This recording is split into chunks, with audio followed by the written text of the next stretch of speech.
ஆதி என்னும் பராபரையே, அன்பான மனோன்மணியே, சோதி எனும் பஞ்சகத்தாலே, சொற்பெரிய கரிமுகனே, தீதி நீக்கும் கந்தவளே, திருத்துகின்ற குருநாதர்களே, 18 சித்தர்களே, பண்பான பரமசிவமே, ஓதியே ஜோதிடங்கள் உரைப்பதற்கு நாத விந்து வடிவாக நல்ல துணை ஆவீரே.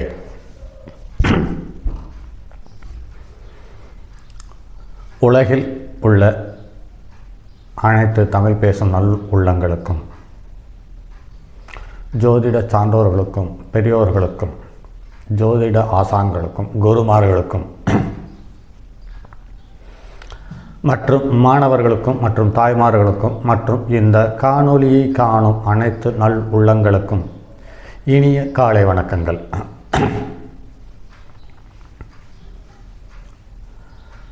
கடந்த பதிவுகளாக ஜோதிடம் சார்ந்த பதிவில் புலிப்பாணி 300 என்ற நூலில் உள்ள 300 ஜோதிட பாடல்களை ஒவ்வொன்றாக பாடலும் அதனுடைய விளக்கமும் தந்து வருகிறோம். அதில் தற்போது குரு நின்ற நிலை சார்ந்த தகவலை தரும் பாடல் இது. சரி, வாருங்கள் பாடலுக்குள் செல்வோம். கேளப்பா 8க்கு வேசிக்கள்ளன் கெடுதியுள்ள மனைவி பகை நோயால் கண்டம் ஆளப்பா அரசர் பகை பொருளும் சேதும் அப்பனே அவமானம் கொண்ட வம்பம் கோல் வண்டம்பன் தாளப்பா 6க்கு தோஷமுண்டு தார்வேந்தர் பகைமுண்டு ரோகமுண்டு கூறப்பா ஈராரில் இயங்கோனாட்சி குற்றமில்லை ஜென்மனுக்கு யோகம் கூறே என்று பாடலை முடித்துள்ளார். பாடல் எண் 47.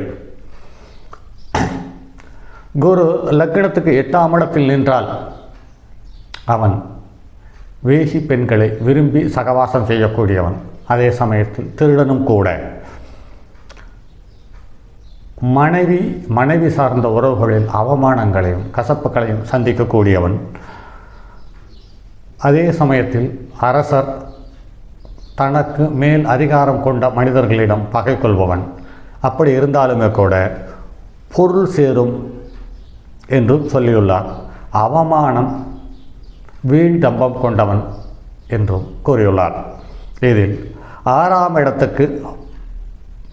இடத்தில் குரு இருக்கும் பட்சத்தில் தனக்கு மூத்தவர்கள், தனக்கு குரு ஸ்தானத்தில் இருக்கக்கூடியவர்கள் தன்னுடைய தந்தை வழி பெரிய குடும்பத்தை சார்ந்த உறவுகள் அனைத்திலையும் பகையாகவும் சங்கடங்களையும் தருவதாக சொல்லியுள்ளார். அதே சமயத்தில் 12ஆம் இடத்தில் நிற்க அந்த ஜாதகன் ஓரளவு திருப்திகரமான நிலையை காண்கிறார். அந்த கிரகம் 12ஆம் இடத்தில் ஆட்சி வீடாக இருக்க வேண்டும் என்று சொல்லியுள்ளார். அதாவது மேச லக்கணத்திற்கு மகர லக்கணத்திற்கும் 12ஆம் இடத்தில் குரு இருப்பது சிறந்தது என்று கூறியுள்ளார். இது நடைமுறையில் ஒத்துப்போகிறது. அடுத்து சுக்கிரன் நிலை சார்ந்த தகவலை தரும் பாடல் இது. கேளப்பா அசூரகுரு கேந்திர கோணம் கெட்டவர்கள் கண்ணுற்று பார்த்திட்டாலும் ஆளப்பா அசூரகுரு பலனளிப்பார் அப்பனே உப்பரிகை மேடை கொண்டு வாழப்பா வைரங்கள் முத்து மாலைகள் வளமாக பொருந்தி நிற்கும் வளவிலேதான் நீளப்பா நின்றதொரு ராசியாகி நிலையறிந்து புவியோருக்கு நிகழ்த்துவாயே என்று கூறியுள்ளார். சுக்கிரன் என்ற அசுர குரு ஜாதகத்தில் கேந்திர கோணங்களில், அதாவது 1, 4, 7, 10, 1, 5, 9 ஸ்தானங்களில் எந்த ஸ்தானத்தில் இருந்து தசாபுத்தியை நடத்தினாலும் ஓரளவு செல்வம் செல்வாக்கு சார்ந்த தகவலை தருகிறது. அதே சமயத்தில் நல்ல குடும்பத்தையும் அமைதியான வாழ்க்கையும் வண்டி வாகன போக்குவரத்துக்களையும் சிறப்பை தருகிறது. இத்தனையும் தந்த போதிலும் நடைமுறை அனுபவத்தில் 1, 4, 7, 10ஆம் இடமான கேந்திரங்களில் சுக்கிரன் இருந்து தசாபுத்தியை நடத்தும் காலத்தில் மிகப்பெரிய யோகத்தையும் செல்வத்தையும் செல்வாக்கையும் பெறுகிறார்கள். ஆனால் அந்த செல்வம் செல்வாக்கு யோகம் வீடு வண்டி வாகனம் இவை அனைத்தையும் நன்முறையில் பராமரிக்கத்தக்க புத்தரங்களை தருவதில்லை என்பதை நடைமுறையில் காண முடிகிறது. இது சுக்கிரன் 14 7 10 1 5 9 இருக்க பிறந்தவர்களுக்கு சொல்லப்பட்டுள்ளது. அடுத்து பாரப்பா 12 3 6 8 பழமுள்ள அசூரகுரு அதனில் தோன்ற வீரப்பா விதிகுறைவு வெதிர் நோய் வாதம் விளங்குகின்ற பொன்னம்மனையும் நஷ்டம் கூரப்பா குளவிக்கு மகோதரம் உண்டு பாண்டு கொற்றவனே குன்மமுடு சயமும் சோகை சீரப்பா ஈராரில் சுங்கனாட்சி சிவசிவா சயனசோகம் யோகம் சொல்லு என்று கூறியுள்ளார். ஜாதகத்தில் 1 2 3 6 8 இடங்களில் அசுரகுருவான சுக்கராச்சாரி பலமுடன் சஞ்சாரம் செய்வாரானால் அச்சாதகனுக்கு ஆயுள் குறைவு, மர்ம உறுப்புகளில் பீஜத்தில் நோயுறுவதும் வாத நோய் ஏற்படுவதும் மிக விளக்கம் பெற்ற செம்பொன் மற்றும் வால் அனைத்தையும் நாசம் என்றும் கூறியுள்ளார். மேலும் மகோதரம், பாண்டு ஆகிய நோய்கள் மட்டுமல்லாமல் குன்னம், சயம், ரோகை, இரத்தச்சோகை மற்றும் போன்ற நோய்களும் 12ஆம் இடத்தில் சுக்கிரன் இருக்க பிறந்தவர்கள் ஓரளவு பரவாயில்லை என்று கூறியுள்ளார். இந்த 12ஆம் இடத்தில் சுக்கிரன் இருப்பது என்பது நடைமுறையில் திருப்திகரமாக இல்லை என்பதை அனுபவத்தில் காண முடிகிறது. காரணம் என்னவென்றால் அயன சயன சுக சோக ஸ்தானத்தில் 12ஆம் இடத்தில் சுக்கிரன் இருக்க பிறந்தவர்கள் நல்ல தூக்கம் தூங்குகிறார்கள், நல்ல சந்தோஷத்தை அனுபவிக்கிறார்கள். ஆனால் இந்த நல்ல தூக்கமும் நல்ல சந்தோஷமும் புத்திர தோஷத்தை உண்டு பண்ணி அல்லது புத்திரத்திற்கு பலமான பாதகத்தையும் எதிர்வாதமான குணாதிசயங்களையும் தந்துவிடுகிறது என்பது நடைமுறையில் காண முடிகிறது. அடுத்து சனி நின்ற நிலை.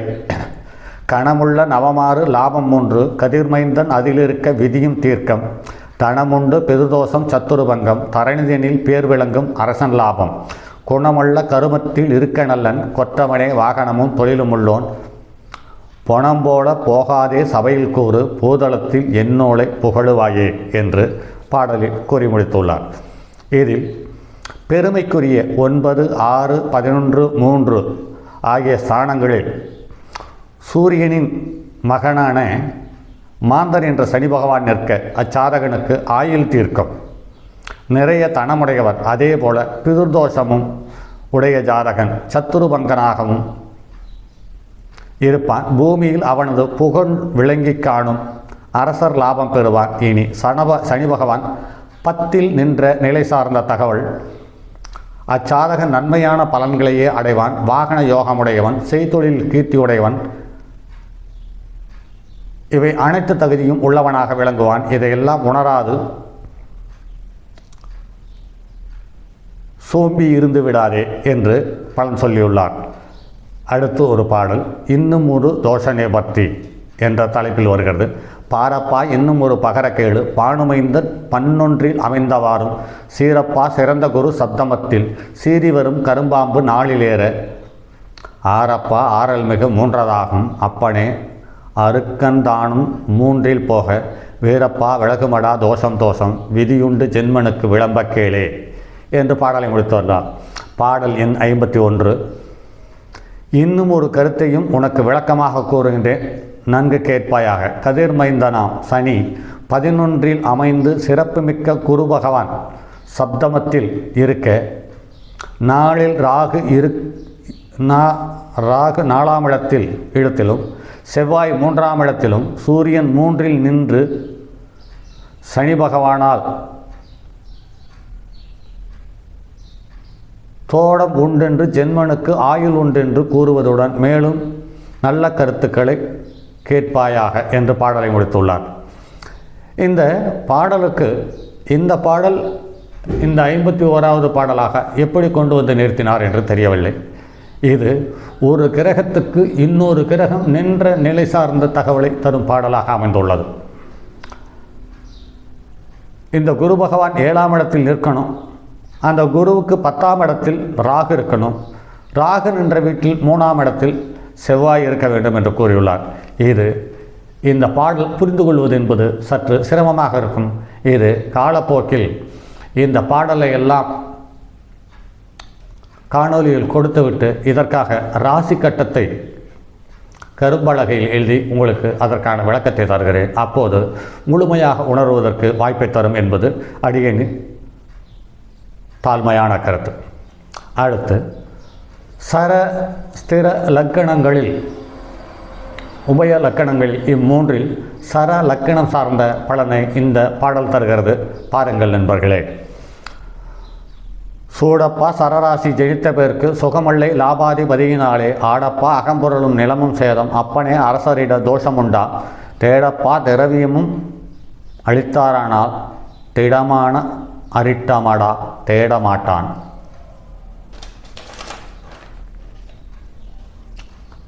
வீரப்பா கோணத்தில் இருக்க நின்று விளம்பினேனே புலிப்பாணி வினையைப்பாரே என்று கூறியுள்ளார்.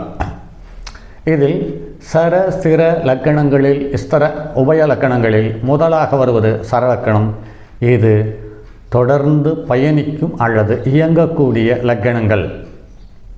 இந்த லக்கணத்தில் பிறந்தவர்களுக்கு 11ஆம் இடம் பாதகஸ்தானம் என்று சொல்லப்படுகிறது. இந்த பாதகஸ்தானத்துக்கு உரிய கிரகம், பாதகத்தில் நின்ற கிரகம், பாதகத்தை பார்த்த கிரகம், இம்மூன்றும் ஒவ்வொரு சின்ன சின்ன ஏற்ற இறக்கங்களை தருகிறதே ஒழிய ஒட்டுமொத்தமாக கூர்ந்து கவனிப்போமானால் பலமான பாதகத்தையும் நஷ்டத்தையும் அவமானத்தையும் பொருள் சேதத்தையும் தருகிறது. இது எதையும் தராமல் நல்ல யோகத்தை தந்தால் அந்த யோகம் அவர்களுக்கு கீழே உள்ளவர்களுக்கு மிக மிக பயனுள்ளதாக அமைந்து விடுகிறது. அந்த ஜாதகர் அனுபவிப்பதற்கான ஆயுளை தர மறுத்து விடுகிறது என்பது நடைமுறையில் காண முடிகிறது. அடுத்து ஸ்திரத்தில் பிறந்த அல்லது ஸ்திர லக்கணங்களில் பிறந்தவர்களுக்கு ஸ்திர லக்கணம் சொல்லும் பலன். பாரப்பா ஸ்திரராசி செனித்தவர்க்கு பாங்கான பாக்கியமும் பாக்கியாதிபதியும் ஆகா கூரப்பா கோணத்தில் மேவினாலும் கொற்றவனே பலனளிப்பான் அரசன் லாபம் வீரப்பா மற்று இடந்தனிலே நிற்க வெகு பாவமாம் பலனில்லை வினையில் துன்பம் சீரப்பா போகருட கடாட்சத்தாளே சிறப்பாக புலிப்பாணி செப்பினேனே என்று பாடலை முடித்துள்ளார். பாடல் எண் 53. இந்த ஸ்திர லக்கணங்களில் பிறந்தவர்களுக்கு 9ஆம் இடத்துக்குரிய கிரகம் 5-11 நிற்க யோகத்தை தருகிறது. 9ஆம் இடத்தில் நிற்பது என்பது பலமான பாதகத்தையும் சங்கடங்களையும் இழப்புகளையும் அவமானங்களையும் தவறாமல் தருகிறது.